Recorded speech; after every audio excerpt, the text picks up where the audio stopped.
നമസ്കാരം. സന്ധ്യാദീപത്തിലേക്ക് എല്ലാ സജ്ജനങ്ങൾക്കും സ്വാഗതം.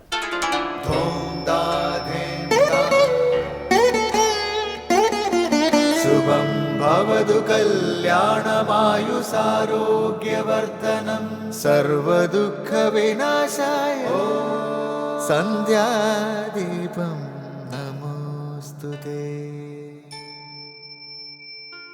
നാമം ജപായനം പുണ്യം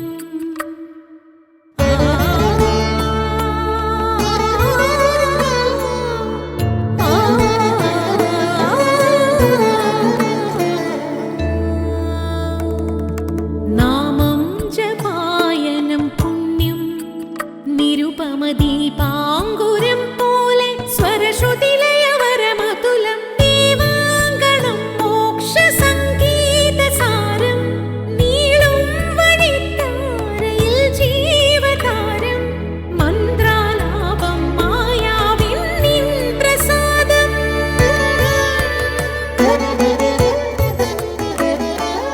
ഇരുൾ നീങ്ങിയുണരുന്ന തെളിനാളദീപം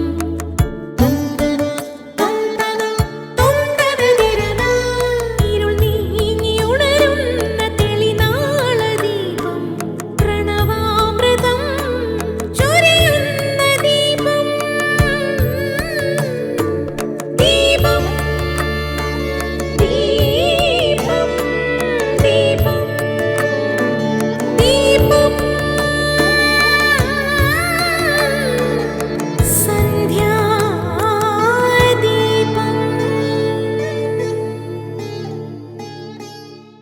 ശബരീശന് അഭിഷേകത്തിനുള്ള നെയ്യ് നിറയ്ക്കാൻ തേങ്ങ തിരഞ്ഞെടുത്തതിന് പിന്നിൽ ചില സങ്കല്പങ്ങളുണ്ട്. തേങ്ങയുടെ കീഴ്ഭാഗത്ത് ബ്രഹ്മാവും സരസ്വതിയും, മധ്യത്തിൽ വിഷ്ണുവും ലക്ഷ്മിയും, കണ്ഠത്തിൽ ശിവനും പാർവതിയും, മുകളിൽ സകല ദേവീ ദേവന്മാരും കുടികൊള്ളുന്നു എന്നാണ് സങ്കല്പം. അതാണ് നെയ്യ് അഭിഷേകത്തിന് നാളികേരം സ്വീകരിക്കാൻ കാരണം. മനസാ വാചാ കർമ്മണ ചെയ്ത സർവകർമ്മങ്ങളെയും ശുദ്ധീകരിച്ച് നിർമ്മലമായ ഭക്തിയോടെ നെയ്യ് ദേവന് വേണ്ടി തേങ്ങയിൽ നിറയ്ക്കുന്നു. നെയ്യ് നിറയ്ക്കുമ്പോൾ മന്ത്രമായി ശരണം വിളിച്ച് വേണം ചെയ്യാൻ. ആഗ്രഹങ്ങളും നാനാതരത്തിലുള്ള ചിന്തകളുടെ ഭാരവും കൊണ്ട് കാഠിന്യമേറിയ ശരീരത്തെ പ്രതിനിധീകരിക്കുന്നതാണ് തേങ്ങയുടെ പുറംതോട്. കാഠിന്യമേറിയ ശരീരത്തിനുള്ളിലെ ഉൾക്കാമ്പിലിരിക്കുന്ന വിഷയാസക്തികളെ കഴുകിക്കളഞ്ഞ് പരമപ്രേമ ഭക്തിയാകുന്ന നെയ്യ് നിറയ്ക്കുന്നു. അഭിഷേകത്തിനുള്ള നെയ്യ് പരിശുദ്ധമായിരിക്കണം. ഭക്തിയുടെ പരിശുദ്ധിയെയാണ് ഇത് സൂചിപ്പിക്കുന്നത്. തേങ്ങയിലെ നെയ്യ് ജീവാത്മാവിനെ സൂചിപ്പിക്കുന്നു. ആ ജീവാത്മാവ് പരമാത്മാവായ അയ്യപ്പനിൽ ലയിച്ചു ചേരുന്നതാണ് നെയ്യഭിഷേകത്തിനു പിന്നിലെ അനുഷ്ഠാനം. തുടർന്ന് നമുക്ക് മാർഗദീപമാകുന്ന ഒരു ഗുരുവചനം കേൾക്കാം. ഹൃദയം ശുദ്ധമാകണമെങ്കിൽ ഈശ്വരനോട് പ്രേമമുണ്ടാകണം, സദ്ഗുണങ്ങളുണ്ടാകണം. ഈശ്വരനോട് അടുക്കുന്നതിനുള്ള പ്രധാന തടസ്സം നമ്മുടെ സ്വാർത്ഥതയാണ്. അന്യരോട് കരുണ തോന്നുമ്പോൾ നമ്മുടെ സ്വാർത്ഥത തനിയേ കൊഴിഞ്ഞു പോകുന്നു. മാതാ അമൃതാനന്ദമയി ദേവി. അടുത്തതായി ശ്രീ ശങ്കരാചാര്യ രചിച്ച ശിവാനന്ദലഹരിയിലെ ശ്ലോകം ശ്രീ കാവാലം ശ്രീകുമാർ ചൊല്ലുന്നത് കേൾക്കാം.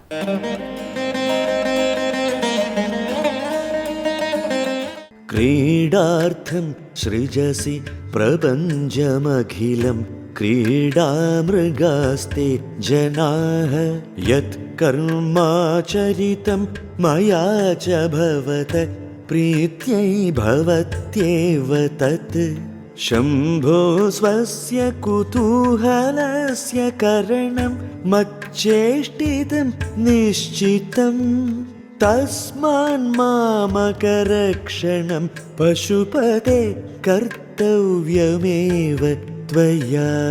ക്രീഡാർത്ഥം സൃജസി പ്രപഞ്ചമഖിലം ക്രീഡാമൃഗാസ്തേ ജനാഃ യത് കർമാചരിതം മയാ ച ഭവത പ്രീത്यै ഭവത്യേവ തത് ശംഭോ സ്വസ്യ കുതൂഹലസ്യ കരണം മച്ചേഷ്ടിതം നിശ്ചിതം തസ്മാൻ മാമകരക്ഷണം പശുപതേ കർത്തവ്യമേവ ത്വയാ.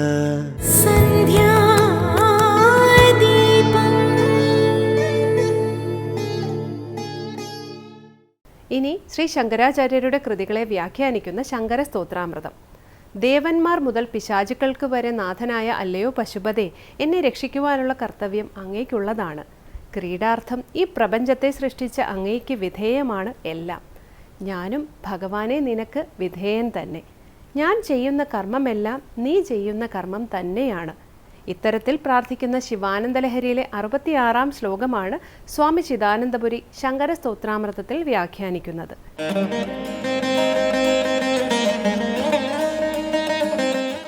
ഓം ഗുരുർബ്രഹ്മാ ഗുരുർവിഷ്ണു ഗുരുർദേവോ മഹേശ്വരഃ ഗുരുസാക്ഷാത് പരം ബ്രഹ്മ തസ്മൈ ശ്രീ ഗുരവേ നമഃ. ഓം സദാശിവസമാരംഭാം ശങ്കരാചാര്യമധ്യമാം അസ്മദാചാര്യപര്യന്താം വന്ദേ ഗുരുപരമ്പരാം.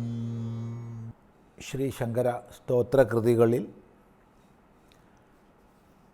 ശിവാനന്ദ ലഹരിയിൽ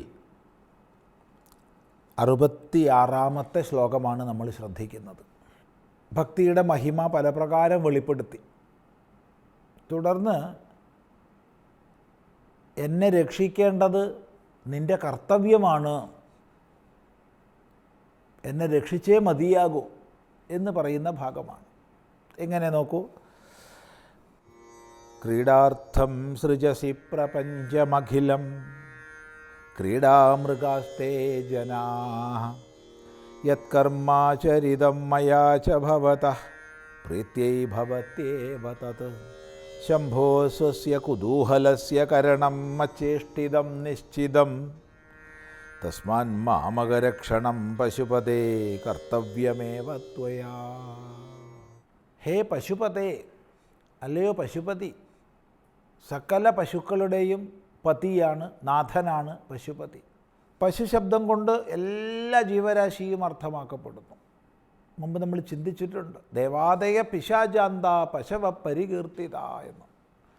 ദേവന്മാർ മുതൽ പിശാചുക്കൾ വരെ സകലവും പശുക്കളാണ്. ഈ പശുക്കളുടെ എല്ലാം നാഥനാണ്, പതിയാണ് ഭഗവാൻ. അതുകൊണ്ടാണ് പശുപതി എന്ന് പേര്. ഹേ പശുപതേ, മാമകരക്ഷണം, എൻ്റെ രക്ഷണം, എന്നെ രക്ഷിക്കുക എന്നുള്ളത് ത്വയാ കർത്തവ്യമേവ, നിന്നാൽ കർത്തവ്യം തന്നെയാണ്. എന്തുകൊണ്ട് പറയാണ്? ക്രീഡാർത്ഥം സൃജസി പ്രപഞ്ചമഖിലം. പ്രപഞ്ചമഖിലം, പ്രപഞ്ചത്തെ മുഴുവൻ. പ്രപഞ്ചം എന്ന് പറഞ്ഞാൽ പ്രകർഷേണ വർദ്ധിച്ച തോതിൽ പഞ്ചത്വം, ആകാശം, വായു, അഗ്നി, ജലം, ഭൂമി, ഈ 5 ഭൂതങ്ങൾ ചേർന്നിരിക്കുന്നത്. 5 ഭൂതങ്ങളുടെ ചേർച്ച എവിടെയാണോ അതാണ് പ്രപഞ്ചം. അപ്പോൾ ഈ പ്രപഞ്ചത്തെ മുഴുവൻ അഖിലം, ഖിലം എന്ന് പറഞ്ഞാൽ ബാക്കിയുള്ളത്, അഖിലം പൂർണ്ണമായി നിശേഷമായി, ഈ പ്രപഞ്ചത്തെ നിശേഷമായി സൃജസി, നീ സൃഷ്ടിക്കുന്നു, നീ സർജനം ചെയ്യുന്നു, നീ സൃഷ്ടിക്കുന്നു. എന്തിന്? ക്രീഡാർത്ഥം, ക്രീഡയ്ക്കായിക്കൊണ്ട്. ഇവിടെ എന്തുകൊണ്ട് ഈശ്വരൻ ഈ പ്രപഞ്ചരചന ചെയ്യുന്നു എന്നുള്ളത് പല ദൃഷ്ടികോണുകളിലൂടെ വിചാരം ചെയ്യപ്പെട്ടിട്ടുണ്ട്. ചിലർ ഭോഗാർത്ഥം ആണ് സൃഷ്ടി എന്ന് പറയും, ഭഗവാന്റെ ഭോഗത്തിനായിക്കൊണ്ടാണ്. എന്നാൽ ആപ്തകാമൻ എന്ത് സ്പൃഹയാണുള്ളത്? ആപ്തകാമൻ എന്ത് ആഗ്രഹമാണ്? ഒന്നുമില്ല. അപ്പോൾ പിന്നെ ഭോഗാർത്ഥം എന്ന് പറയാൻ പറ്റുമോ? അപ്പോൾ പിന്നെ ക്രീഡാർത്ഥം, ക്രീഡയ്ക്ക് വേണ്ടി, കളിക്കാൻ വേണ്ടി. കൊച്ചുകുട്ടികൾ കളിക്ക് വേണ്ടി പലതും ചേർത്ത് പലതും ഉണ്ടാക്കും, പിന്നെ അതിനെ തന്നെ വിഘടിപ്പിക്കും, പിന്നെ വീണ്ടും ഘടിപ്പിക്കും. ഇങ്ങനെയാണ്. അത് എന്തിനെന്ന് ചോദിച്ചാൽ പറയാൻ പറ്റില്ല. ക്രീഡാർത്ഥം. അപ്പോൾ ഇവിടെ ആ ഒരു പക്ഷത്തെ സ്വീകരിച്ചിരിക്കുകയാണ്. കുറച്ചുകൂടി വിചാരം മുന്നോട്ട് പോകുമ്പോൾ ആപ്തകാമൻ ഒരു സ്പൃഹയും ഇല്ല എന്നുള്ളത് കൊണ്ട് ഈശ്വരന് സ്വഭാവമാണിത്. അത് ക്രീഡാർത്ഥമാണെന്നോ ഭോഗാർത്ഥമാണെന്നോ ഒന്നും പറയാൻ പറ്റില്ല. ആത്മനഃ ഏഷ സ്വഭാവ, ഇത് ആത്മാവിൻ്റെ സ്വഭാവമാണെന്ന് പറഞ്ഞിട്ടാണ് ആചാര്യന്മാരത് ഉപസംഹരിക്കുന്നത്. അതായത് സൃഷ്ടി ഈശ്വരനിൽ സഹജമാണ്, സ്വാഭാവികമാണെന്ന്. എങ്കിലും ഇവിടെ ഈ ശ്ലോകത്തിൽ ക്രീഡാർത്ഥം എന്നുള്ള പക്ഷം എടുത്തിരിക്കുക. അപ്പോൾ ക്രീഡാർത്ഥം കളിക്കായിക്കൊണ്ട്, തമാശയ്ക്കായിക്കൊണ്ട് ഈ പ്രപഞ്ചത്തെ മുഴുവനും നീ സൃഷ്ടിക്കുന്നുവല്ലോ. അതുകൊണ്ട് തന്നെ ജനാഹ ക്രീഡാമൃഗാഹ തേ ക്രീഡാമൃഗാഹ ജനാഹ, നിൻ്റെ ക്രീഡാമൃഗങ്ങളാണ്, കളിക്കാനുള്ള മൃഗങ്ങളാണ്. മൃഗശബ്ദത്തിന് മാനെന്ന് പ്രസിദ്ധാർത്ഥം. അപ്പോൾ നിനക്ക് സന്തോഷത്തെ പ്രദാനം ചെയ്യുന്ന, നിനക്ക് കളിക്കുന്നതിനായിക്കൊണ്ടുള്ള മാനുകളെ പോലെയാണ് ഈ ലോകത്തിലുള്ള എല്ലാ ജനങ്ങളും. താത്പര്യം എല്ലാവരും നിനക്ക് വിധേയരാണ്. അങ്ങനെ വരുമ്പോൾ ഞാനും നിനക്ക് വിധേയൻ തന്നെ എന്നർത്ഥം. അപ്പം ഞാൻ ചെയ്യുന്ന കർമ്മം ഏത് കർമ്മമോ ആകട്ടെ, അത് എൻ്റെ പരിദോഷത്തിനാവട്ടെ, എങ്കിലും അത് നിൻ്റെ കർമ്മമാണ്. കാരണം നീയാണ് ഇതിൻ്റെ മുഴുവൻ യജമാനൻ. അതാണ് പറയുന്നത്, യത് കർമാചരിതം മയാച. മയാ എന്നാൽ യത് കർമ്മ ആചരിതം, യാതൊരു കർമ്മം ആചരിക്കപ്പെടുന്നുവോ, ആചരിക്കപ്പെട്ടുവോ, ഇത്രയും കാലമായി എന്നാൽ എന്ത് കർമ്മം ആചരിക്കപ്പെട്ടുവോ. അവിടെ ഞാൻ ഏത് കർമ്മത്തെ ആചരിക്കുന്നുവോ എന്ന് കർത്തരി പ്രയോഗമല്ല, മറിച്ച് എന്നാൽ ഏത് കർമ്മം ആചരിക്കപ്പെട്ടുവോ എന്ന കർമ്മണി പ്രയോഗമാണ്. ഇപ്പോൾ കർത്തരി പ്രയോഗത്തിൽ എപ്പോഴും കർത്താവിൻ്റെ ഇച്ഛയ്ക്ക് അധീനമാണ് കർമ്മം. എന്നാൽ കർമ്മണി പ്രയോഗത്തിൽ അങ്ങനെയല്ല, ആ കർമ്മത്തിനാണ് പ്രാധാന്യം, അതിന് നിമിത്തമാവുകയാണ് കർത്താവ്. അതുകൊണ്ട് കർത്താവ് അവിടെ തൃതീയ വിഭക്തിയിലാണ് വരുന്നത്. മയാ എന്നാൽ യാതൊന്ന് ആചരിക്കപ്പെട്ടുവോ അതെല്ലാം ഭവതഃ പ്രീത്യൈ, ഭവാന്റെ പ്രീതിക്കായിക്കൊണ്ട് തന്നെയാണ്. ഭവത്യേവ ഭവിക്കുന്നു, ഭവാന്റെ പ്രീതിക്കായിക്കൊണ്ട് ഭവിക്കുന്നു. അപ്പോൾ ചിലപ്പോൾ ചോദ്യം വരാം, അതെങ്ങനെയത്? എൻ്റെ പ്രീതിക്കും വിരോധത്തിനും രണ്ടിനും കാരണമായി കൂടെ? ഇല്ല, ഞാൻ എന്ത് ചെയ്യുന്നുണ്ടോ അത് അവിടുത്തെ ഇച്ഛയ്ക്കനുസൃതമാണ്. അതുകൊണ്ട് ഞാൻ ചെയ്യുന്നത് ഭവാന്റെ പ്രീതിക്കായിക്കൊണ്ട് തന്നെ ഭവിക്കുന്നു എന്നിവിടെ കൽപ്പിക്കുകയാണ്. അതുകൊണ്ട് എന്നെ രക്ഷിക്കേണ്ടത് നിൻ്റെ കർത്തവ്യമാണ്. ഇതാണ് ഭക്തൻ്റെ കാഴ്ചപ്പാട്. ഈ ശ്ലോകം അല്പം കൂടി ശ്രദ്ധിക്കേണ്ടതുണ്ട്. അത് നമുക്ക് അടുത്ത പ്രാവശ്യമാവട്ടെ.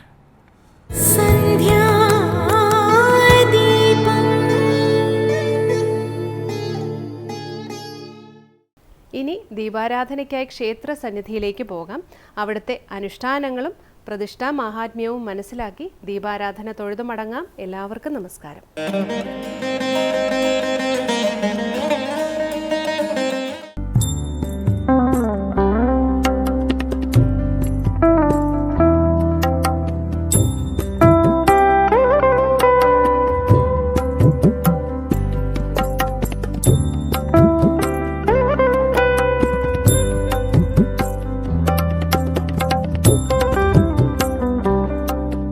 ഇത് ആദിമൂലം വെട്ടിക്കോട് നാഗരാജസ്വാമി ക്ഷേത്രം. ആദിശേഷനായ അനന്തഭഗവാൻ ഇഷ്ടവരപ്രദായകനായി ഇരുന്നരുളുന്ന ദേവസങ്കേതം. ആലപ്പുഴ ജില്ലയിൽ വെട്ടിക്കോട് എന്ന പ്രദേശത്താണ് അനന്തഭഗവാൻ കുടികൊള്ളുന്ന ഈ നാഗക്കാവ് സ്ഥിതി ചെയ്യുന്നത്. വെട്ടിക്കോട് നാഗരാജസ്വാമി ക്ഷേത്രത്തിൽ എത്തിച്ചേരാനുള്ള വഴി ഇങ്ങനെയാണ്. കായംകുളം പുനലൂർ റോഡിൽ കായംകുളത്തു നിന്നും 10 കിലോമീറ്റർ കിഴക്ക് സഞ്ചരിച്ചാൽ ക്ഷേത്രസന്നിധിയിൽ എത്തിച്ചേരാം.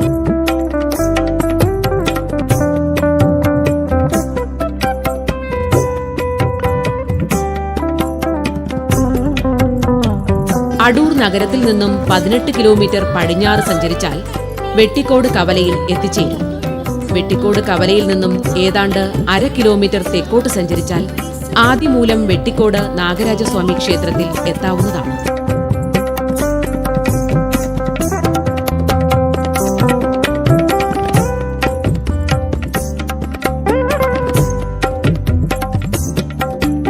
വെട്ടിക്കോട് നാഗരാജസ്വാമി ക്ഷേത്രത്തിന്റെ ഐതിഹ്യം ഇപ്രകാരമാണ്.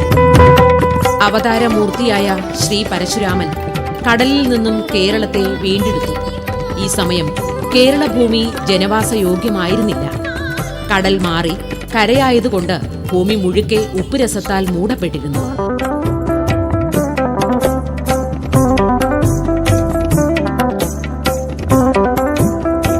ഭൂമിയുടെ ഈ ദുസ്ഥിതി കണ്ട് പരശുരാമൻ കൈലാസ അധിപതിയായ ശ്രീ പരമേശ്വരനോട് സങ്കടമുണർത്തിച്ചു.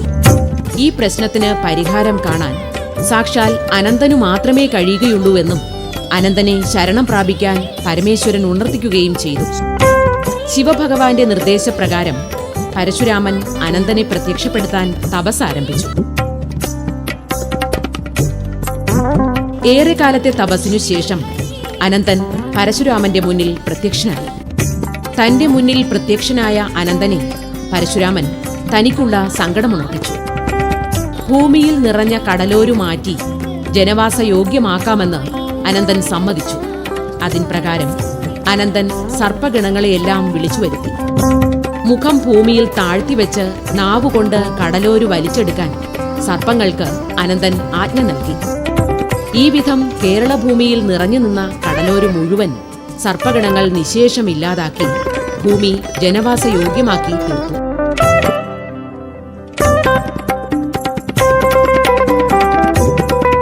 കേരളക്കരയെ ജനവാസയോഗ്യമാക്കി തീർത്ത അനന്തനോടുള്ള പ്രത്യുപകാരമെന്ന നിലയിൽ അനന്തനെ തന്നെ അവിടെ പ്രതിഷ്ഠിക്കാൻ പരശുരാമൻ തീരുമാനിച്ചു. ഇതിനായി പരശുരാമൻ അസുരശില്പിയായ മയനെക്കൊണ്ട് ഒരു അനന്തവിഗ്രഹം പണികഴിപ്പിച്ചു.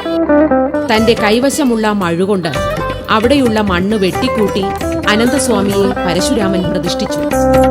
ഈ മംഗളകർമ്മത്തിൽ പരമശിവൻ പ്രത്യക്ഷനായി ദക്ഷിണ സ്വീകരിക്കുകയും ബ്രഹ്മാവ് മുഹൂർത്തം കൽപ്പിക്കുകയും ചെയ്തു എന്നാണ് വിശ്വാസം.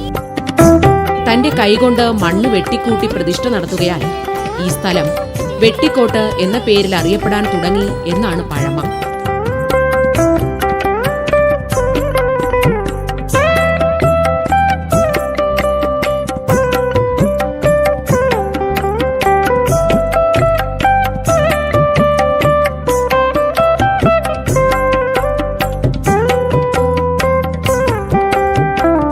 പതിനേഴാം നൂറ്റാണ്ടിൽ കേരളത്തിൽ തറവാടുകളിലേതടക്കം ഏതാണ്ട് 30,000 സർപ്പക്കാവുകൾ ഉണ്ടായിരുന്നു എന്നാണ് കണക്ക്. ഇത്രയും വ്യാപകമായ നാഗാരാധന ലോകത്തിലെങ്ങുമില്ല എന്നാണ് വിശ്വാസം. വെട്ടിക്കോട് നാഗരാജസ്വാമി ക്ഷേത്രത്തിലെ പ്രധാന പ്രതിഷ്ഠയായ അനന്തൻ നാഗരാജന്മാരിൽ പ്രമുഖ സ്ഥാനം വഹിക്കുന്നു. ആദിശേഷൻ എന്നാണ് അനന്തന്റെ മറ്റൊരു നാമം.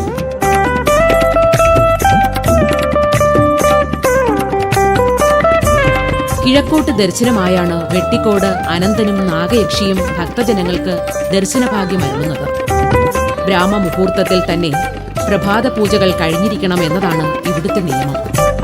നിത്യേന അതിരാവിലെ അഭിഷേകം, നിവേദ്യ സമർപ്പണം, പൂജ എന്നിവ നടക്കുന്നു. മധ്യാഹ്നത്തിന് മുമ്പായി ഉച്ചപൂജയും ഇവിടെ നടന്നുവരുന്നു.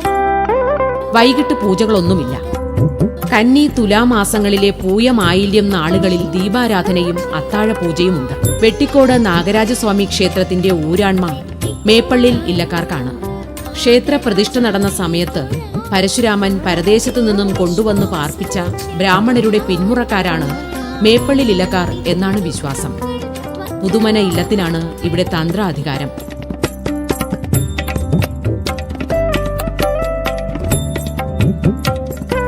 വെട്ടിക്കോട് നാഗരാജസ്വാമി ക്ഷേത്രത്തിന്റെ പടിഞ്ഞാറ് ഭാഗത്തായി മേപ്പള്ളിൽ ഇല്ലത്തിന്റെ മൂലസ്ഥാനവും തേവാരപുരയും നിലവറയും സ്ഥിതി ചെയ്യുന്നു. ഇവിടെ തേവാരമൂർത്തികളായി ഭദ്രകാളി, ദുർഗ, മഹാവിഷ്ണു, മഹാദേവൻ, യക്ഷി, ചാത്തൻ, മൂർത്തി എന്നീ ദേവതകൾ കുടികൊള്ളുന്നു. നിത്യവും രാവിലെ ഇവിടെ പൂജകൾ നടന്നുവരുന്നു. മേപ്പള്ളിൽ നിലവറയും ഇവിടെ കാണാവുന്നതാണ്. നിലവറയിൽ വർഷത്തിലൊരിക്കൽ തുലാമാസത്തിലെ ആയില്യം കഴിഞ്ഞു വരുന്ന ഞായറാഴ്ചയോ ദ്വാദശി നാളിലോ 100 പാലും നിവേദ്യം നടക്കും.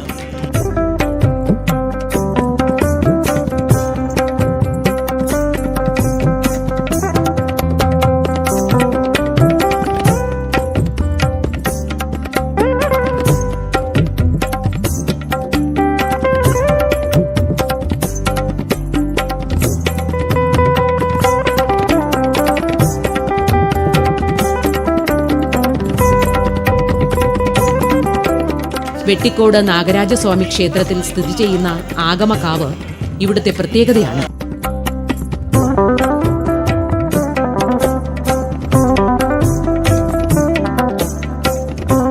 വീടുകളിലും മറ്റുമായി കേരളത്തിൽ പണ്ട് നിരവധി സർപ്പക്കാവുകൾ നിലനിന്നിരുന്നു. കാലാന്തരത്തിൽ നേരാംവണ്ണമുള്ള ആരാധനയോ പൂജയോ നടത്താൻ കഴിയാതെ അത്തരം നാഗചൈതന്യങ്ങളെ ആവാഹിച്ച് വെട്ടിക്കോട് കൊണ്ടുവന്ന് പ്രതിഷ്ഠിക്കുന്നതാണ് ഇവിടുത്തെ ആഗമ സർപ്പക്കാവിലുള്ള നാഗപ്രതിഷ്ഠകൾ. ക്ഷേത്രകുളത്തിന് തെക്കുവശത്തായാണ് ആഗമ സർപ്പക്കാവ് സ്ഥിതി ചെയ്യുന്നത്. വർഷത്തിലൊരിക്കൽ തുലാമാസത്തിലെ ആയില്യം കഴിഞ്ഞുവരുന്ന ഒരു ഞായറാഴ്ച ഇവിടെ 100 പാലും നിവേദിക്കും.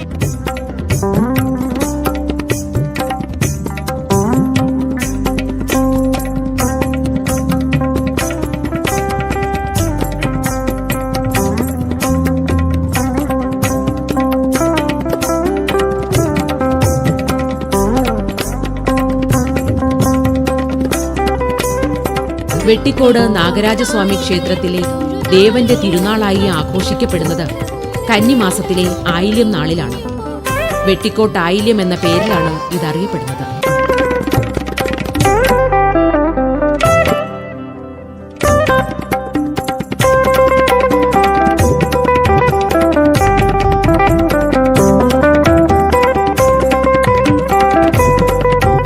ആയില്യത്തിന് 7 ദിവസം മുമ്പ് തന്നെ ക്ഷേത്രത്തിൽ വിശേഷാൽ പൂജകളും മറ്റ് സവിശേഷ ചടങ്ങുകളും ആരംഭിക്കും.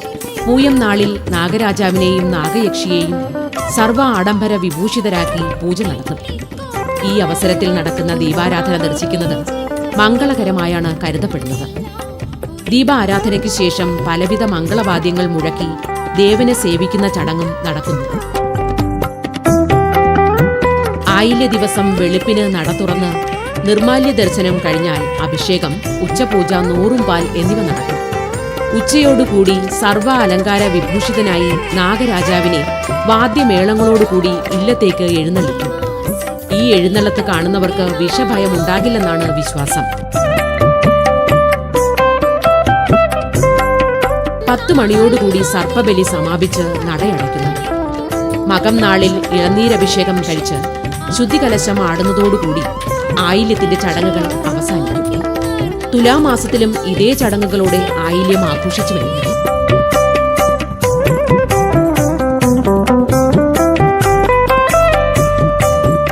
കുംഭമാസത്തിലെ ആയില്യം, ശിവരാത്രി, മേടമാസത്തിലെ ബാലഭദ്ര ജയന്തി എന്നീ വിശേഷ ദിവസങ്ങളിലും പ്രത്യേക ചടങ്ങുകൾ ഇവിടെ നടക്കുന്നു. കദളിപ്പഴമാണ് പ്രധാന നിവേദ്യം. ത്വക്ക് രോഗങ്ങൾക്ക് വിഗ്രഹത്തിലാടിയ എണ്ണ സിദ്ധ ഔഷധമായി ഭക്തർ കണ്ടുവരുന്നു. രാഹുദോഷം മാറാൻ ക്ഷേത്രത്തിൽ ഭജനമിരിക്കുന്ന പതിവുണ്ട്. സർപ്പബലിയും നൂറും പാലുമാണ് പ്രധാന വഴിപാട്.